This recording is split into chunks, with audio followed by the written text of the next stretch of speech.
बिनिया वाली। हाँ हाँ हाँ, कनी मसालो पीस दहक। देखक देखक ने मसालो पीस दहक। कनी हुए सबटा बर्तन बासन कइए देलहक, चूल्हा चौका कइए देलहक। आ देखक बजबै जे तऽ कहतै जे बुढ़िया बजै छै। बुझलियै? आ महारानी सब 8 बजे तक हमर पुतौह सब किली ठक ठक कऽ सुतल यऽ। बुझलहुँ? या हम बुढ़िया 5 बजे उठलहुँ, नहेलहुँ सोनेलहुँ, पूजा पाठ मन्दिर पर से एलहुँ आ सबटा काज राज हैया बिरनिया वाली केलकै हन। एकरा सबके तऽ नौकर लगा देने छथिन। आ हमरा सबके टाइममे की कहू अपन दुखक खिस्सा। हमरा सबके टाइममे ई अगहन महीना, ई महीना तऽ बुझियौ जे एतनी टाइम नहि रहै छलै।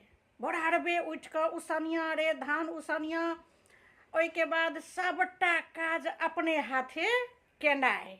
बुझलियै? अगहन महीना लोक सुततै आ ई महारानी सब हमर पुतौह सब दरवाजा ठेक ठेक कऽ सुतल छै। ओकरे सबके जार लागै छै?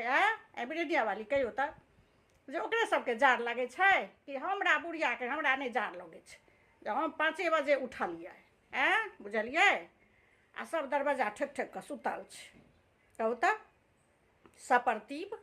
आ बजबै तऽ कहतै जे साउस माय हौआ बजै छै। आ साउस माय जे छै से खराब छै, सएह ने कहै छै। अगर साउस माय नीक सिखेतै तऽ कहतै जे खराब छै। आब कहू जे ककर बेटी पुतौह 8 बजे तक अगहन महीना सुतल रहतै?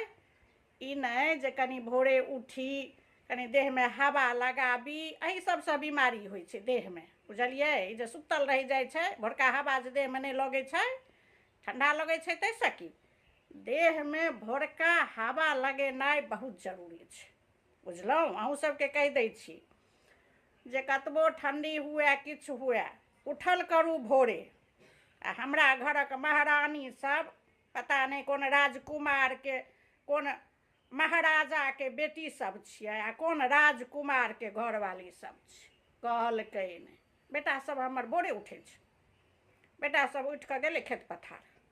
बुझलियै? आइ महारानी सब एखनो किली ठोकनैये छै। 8 बजे छै, किली ठक ठक कऽ सब सुतल छै। आब की कहियै, नौकर लागल छै। वएह बिरनिया वाली सबटा कऽ रहलै हन भिनसरसँ। आब अपन उठै जेता, नहेता सोनेता, एते भानस करता, भऽ गेलै। आ हमरा सबके अगहन महीना कहै छी आब तऽ लोक उसना चाउर नहि खाइ छै। नहि तऽ पहिने तऽ हमसब आधे राति उठि कऽ 5 बजेसँ 4 3 बजे कहियो ने, जाहि दिन उसनिया करैके रहै छलै 3